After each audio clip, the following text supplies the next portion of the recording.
நம்ம ஒரு diabetic patient இருக்க பட்சத்தில, நம்ம வந்து கண் பத்தியோ, இல்ல வந்து நரம்புகள் பத்தியோ, இல்ல கிட்னி ப்ராப்ளம் பத்தியோ நெறைய விஷயம் நம்மளுக்கு வந்து தெரிஞ்சிருக்கலாம் இதுவரைக்கும்.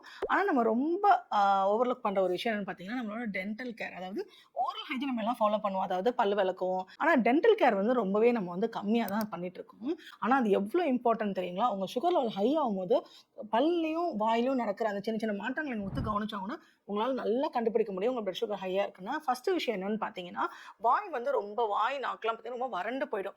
2வது பார்த்தீங்கன்னா, நம்மளுக்கு வந்து நல்லா வந்து நம்ம ப்ராப்பரா சாப்பிடுவோம். நல்லா பல்லு தேய்ப்போம். ஆனா, நம்மளோட வாயில பார்த்தீங்கன்னா, ஒரு பேட் பிரெத் வரும். ரொம்ப வாய் வந்து ஸ்மெல் வர மாரி இருக்கும். 3வது பார்த்தீங்கன்னா, ரொம்ப ஹை சுகர் ஆகும்போது, நீங்க வந்து பல்லு கூட அப்படியே விழுறத நம்ம பார்க்க முடியும். நம்ம கிளினிக் ஒரு பேஷண்ட் கூட இந்த பிரச்சனைனால ரொம்ப கஷ்டப்பட்டாங்க. இப்ப வந்து மெடிகேஷனுக்கு அப்புறம் கண்ட்ரோல்டா இருக்கு அவங்களுக்கு. 4வது பார்த்தீங்கன்னா, பல்லு வந்து நம்ம விளக்கும்போது நல்லா வந்து ரத்தம் கசியும். அதாவது நான் சொல்றது வந்து லைட்டா இல்ல, நல்லா ரத்தம் வர்ற மாரி இருக்கும்.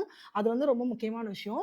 5வது பார்த்தீங்கன்னா, பல்லு ஈறு இருக்கு இல்லைங்களா? அதெல்லாம் வந்து அதிகமா வீங்கும். இது எல்லாமே பார்த்தீங்கன்னா, நம்ம ஹை பிளட் சுகர் இருக்கும்போது வர்றதான ரொம்ப சீரியஸான சிம்ப்டம்ஸ். கண்டிப்பா இந்த மாரி உங்களுக்கு எதா இருந்துச்சுன்னா, உடனே டாக்டர் கிட்ட போய் பாருங்க. உங்க பிளட் சுகர் ஹையா இருந்தா கூட இந்த மாரிலாம் இருக்கிறதுக்கு சான்சஸ் இருக்கு. இந்த மாரி டயபெட்டிஸ் பத்தின இன்ஃபர்மேஷன் நம்மளோட சேனல ஃபாலோ பண்ணிக்கோங்க. Thank you.